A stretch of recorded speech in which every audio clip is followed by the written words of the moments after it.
Now we will study chapter 3 Fiber to Fabric of class 6th from science textbook of NCERT. In this chapter you will learn about some fabrics, how fiber matlab thread is converted into cloth, and the types of fabric and the many process varieties of fabrics and all. Now first there are many fabrics. जैसे हम बात करते cotton की, silk, rayon, nylon, jute, ये सब क्या है, एक फैब्रिक के टाइप्स हैं. अब बहुत सारी तरीके की फैब्रिक होती हैं अलग अलग पीसीस की. और ये सब जो होते हैं यान धागे को थ्रेड भी बोलते हैं और यान भी बोलते हैं. लूज थ्रेड और यान दोनों ही बोलते हैं हम. ओके. उससे हम थ्रेड से ही, अब देखो जैसे कि अगर हम कोई कपड़ा लेंगे, छोटा सा अगर हम कोई कपड़ा लेते हैं उसमें से धागे नहीं, उसको अगर उसका थोड़ा सा फाड़ लेंगे और उसमें से फिर निकालेंगे तो उसमें से धागे निकलेंगे. तो जैसे कि हम इस फिगर में देख सकते हैं, तो अगर हम निकालेंगे तो धागे निकल जाएंगे. तो इस समय सिर्फ धागे से मशीन जो है वो धागे से क्या बना देते हैं, हमारा cloth. Pulling a thread from a fabric निकाल रहे हैं हम उसमें से. ठीक है. तो थ्रेड को और यान भी बोलते हैं. ओके. अब now first we know about, देखो, splitting the yarn into thin strands. देखो जैसे कि हम ये देख सकते हैं, ये तो देखो एक यान है और इनटू द थिन स्ट्रैंड्स. अगर हम एक धागा लेंगे तो धागे में बहुत छोटे छोटे से धागे लगे हुए होते हैं. जैसे कि एक धागा ले, उसमें से भी ऐसे छोटे छोटे करके और धागे लगे हुए होते हैं. ठीक है. तो ये हमने उसको स्प्लिट कर दिया. Now the thin strands of thread that we see are made up of still thinner strands called fibers. जो हमने छोटे छोटे धागे देखे उनको हम क्या कहा, थिन स्ट्रैंड्स ऑफ थ्रेड जो है, स्ट्रैंड्स बोलते हैं जो छोटे छोटे धागे, थिन स्ट्रैंड्स, छोटे छोटे धागे जो हैं वो भी एक बड़े थिनर स्ट्रैंड्स यानी कि मोटे धागे से बने. जो पतले जो धागे हैं वो मोटे धागे से ही बने, जिसको हम क्या बोलते हैं, fibre. Fabrics are made up of yarns and yarns are further made up of fibres. देखो फैब्रिक्स जो होते हैं वो धागों से बनते हैं और जो धागे होते हैं वो किससे बनते हैं, फाइबर्स से. छोटे छोटे जो धागे होते हैं वो फाइबर्स होते हैं, फिर वो धागे बनते हैं, फिर धागों से फैब्रिक बनता है, फैब्रिक क्लॉथ होता है. ठीक है. The fibers of some fabrics such as cotton, jute, silk and wool are obtained from plants and animals. ये सब जो हैं कुछ फाइबर्स हैं कुछ फैब्रिक्स के, जैसे कि कॉटन, जूट, सिल्क, वूल, ये हमें प्लांट और एनिमल से मिलते हैं, तो इसलिए उनको नेचुरल फाइबर्स बोलते हैं. This you have to note down. This is the statement from this. The thin strand से लेकर फाइबर्स तक और दी फाइबर से लेकर नेचुरल फाइबर्स तक. Okay. Now cotton and jute are examples of fibre obtain from plants. जो cotton और jute है वो प्लांट से मिलता है, और जो वूल है और सिल्क है वो किससे मिलता है, एनिमल से मिलता है. तो यहाँ पे नेचुरल फाइबर्स लिखना, और फिर प्लांट से जो मिलते हैं कॉटन और जूट, और एनिमल से वुल और silk. Wool is obtained from the flesh of sheep और goat. It is also obtained from the hair of rabbits. Rabbit से भी हमें क्या मिलता है, वूल मिलता है. Yak and camel, rabbit, yak, camel. Silk fibre is drawn from the cocoon of silkworm. Silk fibre कैसे मिलता है, जो कुकून होता है ना, सिल्क वॉर्म जो होता है ना, उसके कुकून से मिलता है. उसका जो कुकून है उसको हम प्रोसेस करके उससे हमें सिल्क मिलता है. For thousands of years natural fibres were the only ones available for making fabrics. Natural fibers ही पहले available थे. In the last 100 years or so, fibers are also made from chemicals. अब synthetic fibres क्या होते हैं, देखो वो वाले fibres are also made from chemical, जो केमिकल सब्सटेंसेस से मिलते हैं. जो केमिकल सब्सटेंसेस से जो फाइबर हमें मिलते हैं, जो कि हमें ना तो प्लांट्स और एनिमल से मिलते हैं बल्कि केमिकल सब्सटेंसेस से मिलते हैं, उनको क्या बोलते हैं हम, सिंथेटिक फाइबर्स. सिंथेटिक फाइबर्स के एग्जांपल्स क्या हैं, पॉलिस्टर, नायलॉन और एक्राइलिक। पॉलिस्टर, नायलॉन और एक्राइलिक जो हमें केमिकल सब्सटेंसेस से मिलते हैं उनको सिंथेटिक बोलते हैं। Okay, now some plant fibres are. सबसे पहले हम कॉटन की बात करते हैं। देखो जो कॉटन होता है ना, कॉटन प्लांट से मिलता है। कॉटन प्लांट ऐसा सा होता है, ये कॉटन प्लांट की फील्ड है। The fruit of the cotton plant, cotton bolls are about the size of a lemon. Lemon के साइज के होते हैं। ये कैसे होता है? लेमन के साइज के होते हैं, ठीक है। अब उन जो बॉल्स होती हैं, these bolls, cotton is usually picked by hand, hand से लिया जाता है। Fibres are then separated from, जो भी फाइबर्स होते हैं उनको सेपरेट किया जाता है सीड से। सीड से उन फाइबर्स को सेपरेट किया जाता है बाय कॉम्बिंग। जैसे कि हमने इस फिगर में देख रहे हैं combing, this process is called ginning of cotton. जो सीड्स को और फाइबर्स को अलग करने का जो प्रोसेस है बाय कॉम्ब, थ्रू कॉम्ब के जैसे कि ये कर रही है, उसको हम क्या बोलते हैं? Ginning, ginning of cotton. Ginning was traditionally done by hand. This machine पहले तो हैंड से होता था, तो अब मशीन चल रही है। तो ये क्या है? गिनिंग ऑफ कॉटन थ्रू जो कॉटन है, जो कॉटन यूजुअली करते हैं, कॉटन को फाइबर और सीड को सेपरेट करने का जो प्रोसेस है उसको गिनिंग बोलते हैं। थ्रो, और ये कैसे होता है? थ्रो दी कोन। तो जैसे कि ये लेडीज कर रही है या ये मेल जैसे कि कर रहा है। Now jute. जूट कैसे मिलता है? Jute fibre is obtain from the stem of the jute plant. Jute plant की स्टेम से हमें जूट फाइबर मिलता है। जूट प्लांट की स्टेम से हमें जूट फाइबर मिलता है। It is cultivated during the rainy season. ये कब होता है कल्टिवेट? जून, रेनी सीजन में। ये कब होता है कल्टिवेट? रेनी सीजन में। ओके, अब कॉटन जो यहाँ पे हमने पढ़ा था, cotton plants are usually grown at places having black soil and warm climate. Cotton plants कहाँ पे ग्रो होते हैं? जहाँ पे ब्लैक सॉइल होती है और वार्म, बहुत गर्म क्लाइमेट होता है। जूट कब होता है? रेनी सीजन में। कॉटन कब होती है? जहाँ पे वार्म क्लाइमेट होता है। और क्या होता है? ब्लैक सॉइल जहाँ पे होती है। ये रहा ब्लैक सॉइल और वार्म क्लाइमेट। जूट के लिए क्या चाहिए? रेनी सीजन चाहिए। In India jute is mainly grown in West Bengal. Mainly jute कहाँ ग्रोन होता है इंडिया में? वेस्ट बंगाल में, ठीक है। Bihar and Assam, West Bengal, Bihar and Assam. The jute plant is normally harvested when it is at flowering stage. The stems of the harvested plants are immersed in water for a few days. The stems, root and fibres are separated by hand. Hand से separate होती है। ये रहा एक jute plant, you can see this is the jute plant, ठीक है। अब देखो, to make all this fibres are first converted into yarns. जितने भी अगर हमें फैब्रिक्स बनाने हैं, सबसे पहले जो फाइबर है उनको यार्न में कन्वर्ट करना पड़ता है। अब ये कैसे होता है, ठीक है। अब इसको कैसे करते हैं हम? Now the process of making yarn from fibres is called spinning. The process of making yarn, अगर हमें यार्न यानी कि धागा बनाना है, किससे? फाइबर से। मैं आपको बता दूँ, फाइबर जो होते हैं छोटे छोटे थिन स्ट्रैंड्स होते हैं थ्रेड के।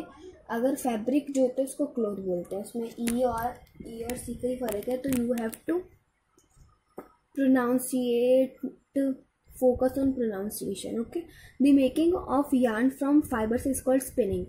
अगर मेरे को fibres thin strands of thread से मेरे को यार्न यानी कि धागा बनाना है, उसको क्या बोलेंगे हम? Spinning. In this process, fibers from a mass of cotton wool are drawn out and twisted. This brings the fibers together to form a yarn.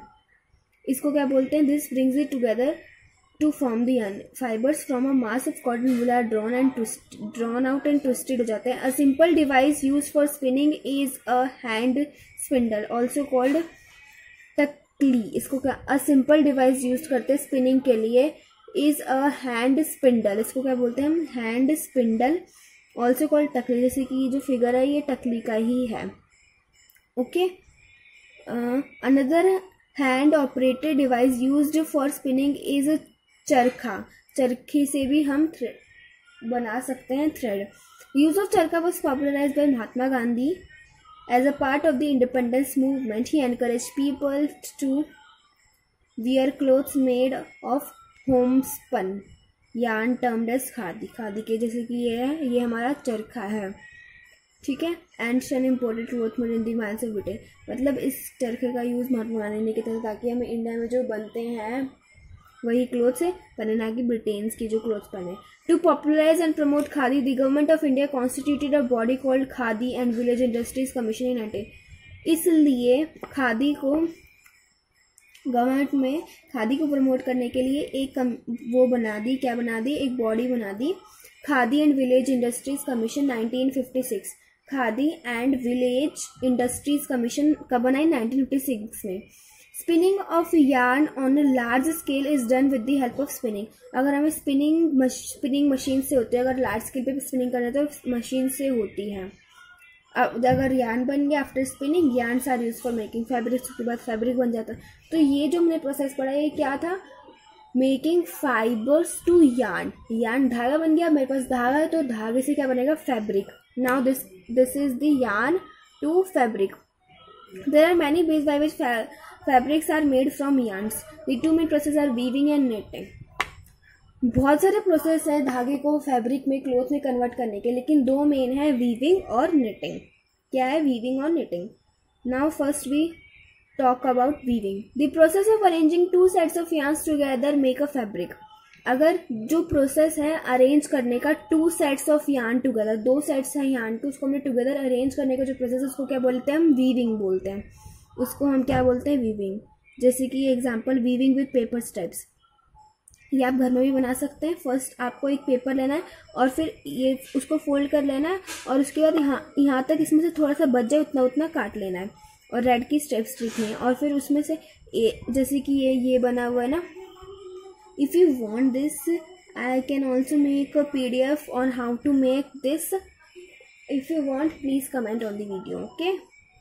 तो इससे क्या होता है, मतलब कि हमने टुगेदर एक तरीके से दो क्लोथ लिए और उन दो फाइबर लिए, दो फाइबर आई हैं, दो फाइबर को हमने जॉइंट करके ये बन गया उससे, ये this is the outcome, okay. Knitting क्या होती है, बुनना। जो दादी माँ, नानी, सब लोग जो भी ऊन से जो भी स्वेटर इसे बनाती है उनको क्या बोलते हैं, नीटिंग। स्वेटर बुनना, स्वेटर बुनना क्या होता है, knitting is known as knitting, okay. अब handloom, what is handloom, weaving of fabric is done on looms. The looms are either hand operated or power operated. जो वीविंग होती है वो या तो पावर ऑपरेटेड होती है, या हाथ से होती है, या फिर मशीन से होती है। Now come to knitting. In knitting a single yarn is use to make a piece of fabric. एक सिंगल यार्न से ही मैं, उसमें मेरे को वीविंग में 2 यार्न चाहिए और नीटिंग में 1 यार्न से ही मैं फैब्रिक बना सकती हूँ, okay. Weaving and knitting are use for making different kinds of fabric. इससे डिफरेंट काइंड्स ऑफ फैब्रिक बनते हैं। This fabrics are use for a variety of clothing items. बहुत सारी वैराइटीज के लिए यूज करे जाते हैं। Now the last topic is history of clothing material. Clothing material की हिस्ट्री क्या है। Have you ever wondered what materials people use in ancient times for cloth. People पहले जो थे वो क्लोथ के लिए क्या यूज करते थे। It appears that it in those times people use the bark and big leaves of trees. Bark use करते थे और बिग ट्रीज यूज करते थे, एनिमल स्किन और furs to cover themselves. After people begin to settle in agriculture communities they learn to weave twigs and grass into mats and baskets. उन्होंने twigs ये सब बनाया। Vines, animal flesh or hair were twisted together into long strands. These were woven into fabrics. देखो इसमें क्या, इनको फिर fabrics में कन्वर्ट किया गया। एनिमल फ्लीस और हेयर को ट्विस्ट करके लॉन्ग स्ट्रैंड्स फैब्रिक्स में बनाया, वूवन, उनको वूवन किया, बुना, ठीक है। The early Indians wore fabrics made out of cotton that grew in the regions near the river Ganga. सबसे पहले लोग क्या पहनते थे, कॉटन, जो कि रिवर गंगा के आसपास के एरिया में जो चल गया।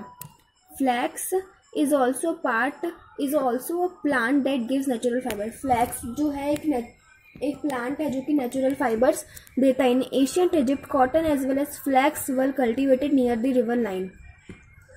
जो एशियंट इजिप्ट में जो कॉटन और फ्लैक्स कल्टिवेटेड होते थे रिवर नाइल के पास, were used for making fabrics. Egypt में नाइल रिवर है, उसके पास में कॉटन और फ्लैक्स जो थे वो कल्टिवेट होते थे। In those days stitching was not known. तब जो थी स्टिचिंग, ये सब, तब स्टिचिंग यानी कि सिलाई को कोई नहीं जानता था। People similarly wrapped the fabrics around different parts of their body. Many different ways of draping fabrics were used. ड्रैप यानी कि लपेटना, तो बहुत अलग अलग तरीके के फैब्रिक्स यूज करते थे. With the invention of the sewing needle, जब सुइंग नीडल यानी कि जो सुई होती है उसका इन्वेंशन हुआ, people started stitching fabrics to make clothes. तब पीपल ने जो है उसको क्या करा, फैब्रिक्स और फैब्रिक से क्लोथ ये सब को बनाया. ठीक है. Stitched clothes have gone through many variations since the invention, but is it not amazing that even today sari, dhoti, lungi and turban is used as an unstitched piece of fabric? Sari धोती सबके unstitch piece है, वो एक सिर्फ कपड़ा होता है उसको design कर दिया होता है, तो ये इनको क्या बोलते हैं, unstitch piece of fabric. Just as there is a large variety in the food eaten all over country, a large variety exists also in fabrics. जैसे कि हमने पढ़ा है इन विच सब्जेक्ट, इन पॉलिटी के डिफरेंट स्टेट्स में different variations होते हैं, है ना. तो इसकी क्लोथ में भी होता है ये. इन polity you have read, I have make a video on this, you can also watch for polity. तो अलग अलग क्लोथ्स होते हैं, अलग अलग स्टेट्स के अलग अलग क्लोथ, जैसे कि अलग अलग फ्लोर, अलग अलग क्लोथ्स भी होते हैं. देखो कॉटन रोल्स जो होते हैं उनको गिनिंग प्रोसेस, गिनिंग होता है ना, फिर वो फाइबर बनते हैं, फिर उसमें स्पिनिंग होती है, स्पिनिंग से यार्न, अब फिर यार्न से या तो फिर नीटिंग होके फैब्रिक बनेगा या वीविंग होके, दो प्रोसेस पढ़ाए हैं अभी हमने. नाउ कॉटन वूल कीवर्ड्स, यहाँ हमारे कॉटन वूल है, फैब्रिक है, फाइबर, नीटिंग, नीटिंग क्या होता है, स्पिनिंग क्या होता है, वीविंग क्या होता है. This you have to learn.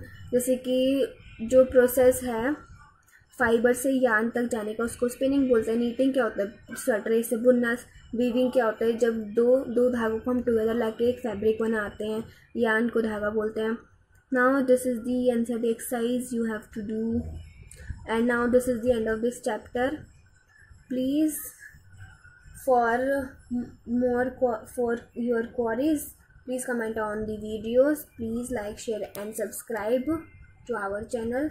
We will tomorrow meet with the 4th new chapter of science of class 6th from NCERT textbook. Thank you.